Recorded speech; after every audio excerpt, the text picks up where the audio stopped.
Hello everyone, मैं assistant professor Radha Tiwari GS college of commerce Wardha के e learning platform पे आप सभी का स्वागत करती हूँ। सो स्टूडेंट्स, पिछले एमकॉम थर्ड सेमेस्टर में हमने advance management account successfully complete किया था। अब हमारे लिए फोर्थ सेम का जो एक विषय है वो है कंपनी लॉ।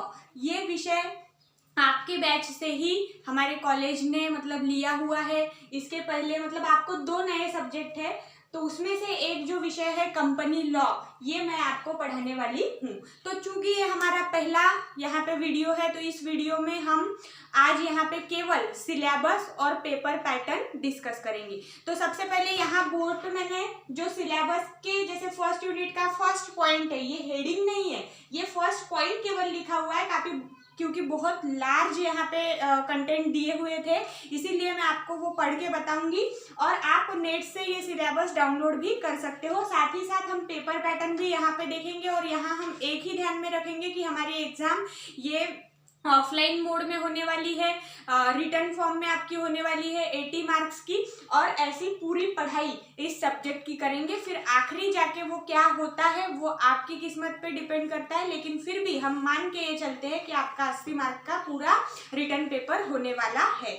तो कंपनी लॉ के अंतर्गत एमकॉम फोर्थ सेमेस्टर में आपको यूनिट 1 दिया हुआ है, इंट्रोडक्शन टू कंपनीज एक्ट 2013। अब इसके पहले आपने जो बीकॉम में या 12th में जो एसपी पढ़ा, फिर बीकॉम में आपने सीएलएसपी सब्जेक्ट पढ़ा, यहाँ पे आपने जो कंपनी एक्ट पढ़ा हुआ है वो 1956 का पढ़ा हुआ है। लेकिन अब हमें जो एमकॉम फोर्थ सेम में आपको अपने नॉलेज को क्या करना है, एडवांस लेवल पे समझना तो है ही है, लेकिन जो नई चीज अभी चल रही है, वैसे कंपनी लॉ 2013 भी अभी थोड़ा देखा जाए तो पुराना हो गया, क्योंकि इसमें कंपनी लॉ 2020 तक का सब अमेंडमेंट आ चुके हैं और हमारे सिलेबस में ऐसा कुछ भी मेंशन किया हुआ नहीं है। वहीं अगर हम बीकॉम की बात करें तो बीकॉम में वहाँ क्लियर आरटीएमएनयू के सिलेबस में बताया हुआ है कि 13 to 16 जितने भी अमेंडमेंट्स हैं वो स्टूडेंट को पढ़ाने, लेकिन हमारे सिलेबस में ऐसा कुछ भी बताया हुआ नहीं है। तो हम कोशिश करेंगे कि जितनी नई जानकारी हम अर्जित कर सके उतनी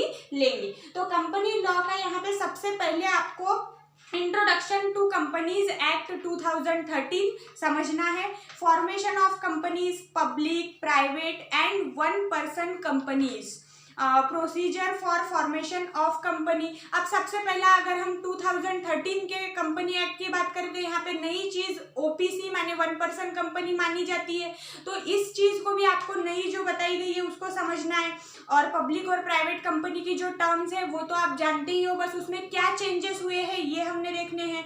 memorandum of association, article of association, alteration of MOA and AOA, conversion of companies already registered, prospectus, public offer and private placement, shelf prospectus and red herring prospectus, then prospectus, allotment of securities by the company, private placement, offer and invitation। यहाँ तक के आपको पूरी जानकारी unit 1 में पढ़नी है। फिर यूनिट 2 की अगर बात करें तो काइंड्स ऑफ शेयर कैपिटल यहाँ हमें पढ़ना है, issue of sweat equity shares, issue of redemption of preference share, transfer and transmission of securities, then further issue of share capital, right issue, issue of bonus share, provision relating acceptance to deposit from public, then last point registration of charges including punishment and contravention।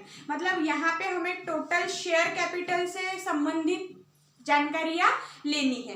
Unit 3 में हम देखेंगे तो register of members, annual return, meeting of shareholders, उसमें annual general meeting and extraordinary general meeting, notice of meeting and explanatory statement, quorum for the meeting, ordinary and special resolutions, meeting of boards, quorum for board meeting, minutes of meeting, notice, agenda. यहाँ पे एक सभा meeting जिसको हम बोलते हैं उसके आयोजन से लेकर तो उसका जो हम एक लेखा जोखा लिख के रखते हैं उस तक का हमें पूरी जानकारी यहाँ पे पढ़नी है कि कैसे क्या क्या हमें करना पड़ता है। नोटिस देने से लेकर तो मिनट्स ऑफ मीटिंग और नेक्स्ट मीटिंग का एजेंडा बनाते तक की सभी जानकारी यहाँ हमने लेनी है। Passing of resolution by circulation, audit committee, power of boards, loan to directors, loan and investment by the company, related party transaction, ये सब चीज़ें हमें थर्ड यूनिट में पढ़ना है। उसके बाद फोर्थ यूनिट है appointment, resignation and removal of auditors, qualification and disqualification of auditors, appointment, resignation and removal of director, qualification and disqualification of directors, vacation of office, number of directorship, director reports, provision relating to additional director, alternate directors, nominee directors, independent directors, appointment of managing director, whole time director मतलब व्यवस्थापकीय जो संचालक है और पूर्णकालीन संचालक है, ये term हमें यहाँ पढ़नी है। की managerial person, secretarial audit, functions of company secretary. तो यहाँ पे अगर ये चौथे यूनिट की बात करें तो यहाँ हमें ऑडिटर्स और डायरेक्टर्स इनके संदर्भ में पूरी जानकारी लेना है, उनका क्वालिफिकेशन, डिसक्वालिफिकेशन क्या होता है। उसके बाद अगर हम डायरेक्टर के अलग अलग जो प्रकार है वो प्रकार यहाँ पे हमने पढ़ने हैं और यहाँ हमारा फोर्थ यूनिट खत्म होगा। तो अगर हम हमारे पूरे सिलेबस की बात करें तो इसमें जो 3 यूनिट दिए हुए, फर्स्ट, सेकंड और फोर्थ, ये 3 यूनिट आपने बीकॉम में और जो आपकी 12th की या 11th की एसपी सब्जेक्ट की शुरुआत थी वहां पे इसकी थोड़ी जानकारी ली थी।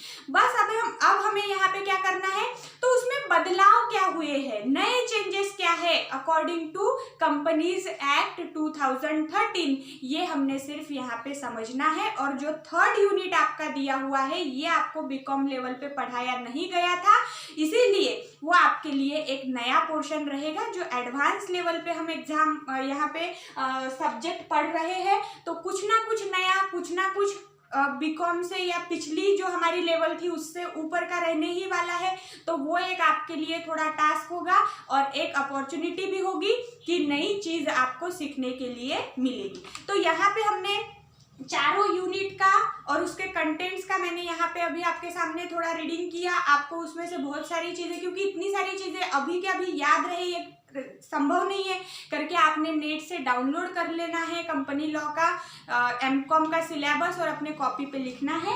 अब इसके बाद हम देखते हैं पेपर पैटर्न। अगर हम पेपर पैटर्न की बात करें तो पहला यूनिट और पहला क्वेश्चन आपका डिपेंड करेगा पहले यूनिट पे, जिसमें आपको ए और बी 8-8 मार्क के लिए थियोरेटिकल क्वेश्चन पूछे जाएंगे और उसी पे क्वेश्चन यूनिट 1 पे ही डिपेंड करेगा 16 मार्क का। अब जैसे क्वेश्चन 1 यूनिट 1 पे आधारित है और या तो ए बी आपको 8-8 मार्क्स के लिए सॉल्व करना है या सी सॉल्व करना है 16 मार्क्स के लिए।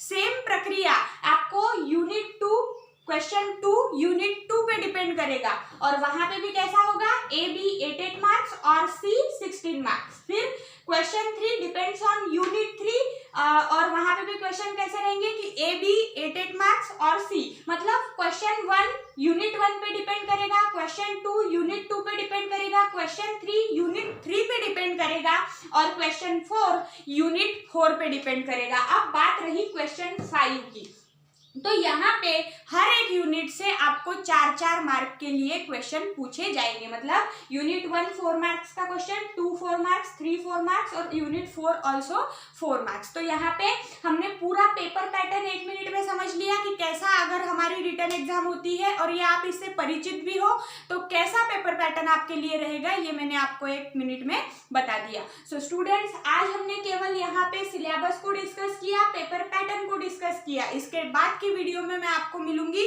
हमारे यूनिट 1 का जो पहला मतलब कंटेंट है या जिसमें हमने समझने की शुरुआत जहां से करनी है वो है इंट्रोडक्शन ऑफ कंपनीज एक्ट 2013। तो हम यहीं से शुरुआत करेंगे, एक नई शुरुआत करनी है नए सब्जेक्ट के साथ। तो नेक्स्ट वीडियो में मिलते हैं, तब तक के लिए शुक्रिया।